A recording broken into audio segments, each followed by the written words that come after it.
This is my Was the Enlightenment for Everyone poster. I didn't get to present. I wasn't there that day, but I still have the packet with everything in it.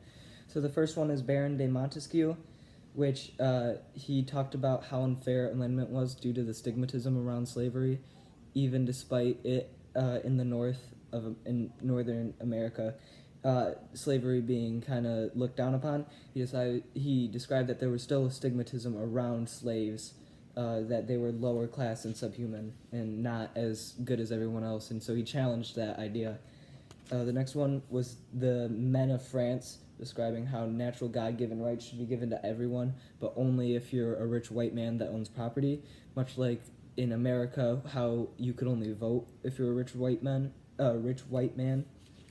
So, though it didn't directly challenge Enlightenment, a lot of people challenged this idea, and that was part of Enlightenment, was kind of challenging ideas given by these higher-ups, which Jean-Jacques Rousseau, the next one, also talks about, how though a man can be free in his own right, there's always going to be a higher level, and so he challenges that higher level, and challenges, he also helped shape the French Revolution, which went against those people.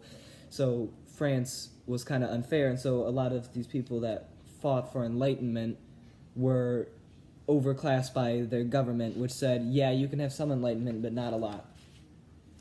And then former slaves and current slaves wrote to Thomas Gage, in which they described that they're fighting for their rights, and that it's inhuman and disgusting, and the idea of a culture around slavery, and that, we can't just get rid of slavery, it helps our economy, which, yeah, but it's also an awful thing. So these are what these people are fighting for. They definitely fought for enlightenment, tried standing up for themselves, and it worked. I mean, we don't have slaves anymore. Abigail Adams wrote to her husband, John Adams, when he was helping write the Constitution, in which she said she asked for him to put in more rights for women, in which he scoffed at her basically and wrote back no. And then she definitely challenged the idea of enlightenment itself, because, like I said before, yeah, there were people being given rights, but there were people that needed rights more than others that just were completely ignored, like women and slaves, which seemed to be a high topic in Enlightenment, is the idea that slavery is bad and women need more rights, and yet that was ignored by a lot of people. Speaking of which, feminism erupted in the Enlightenment era, especially with Mary Wollstonecraft writing for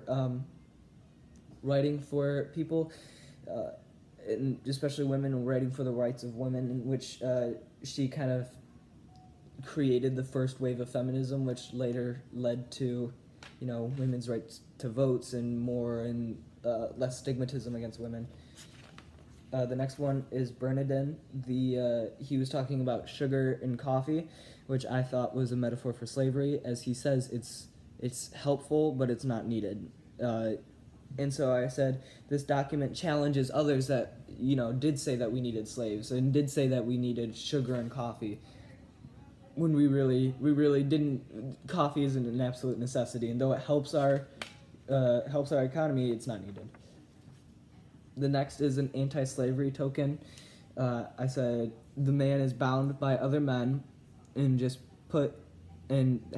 helps the Enlightenment, because this really helps people see, this is a public thing showing how awful slavery was, and so it definitely changed how people looked at things and were thinking of things. The next was a guillotine, and I said that this was about how people that were willing to die for the French Revolution just wanted their message to be carried on. They were willing to be publicly executed. They were willing to have their life taken just for this cause. The last one showed people how slavery really was, with skinny, deprived people being sold out by their own people. I mean, a lot of slavery began when higher-ups in tribes, when chiefs and tribes were down on their luck and started selling their own people. And so I said that this really describes that with, there's some sort of higher up that is killing another slave. So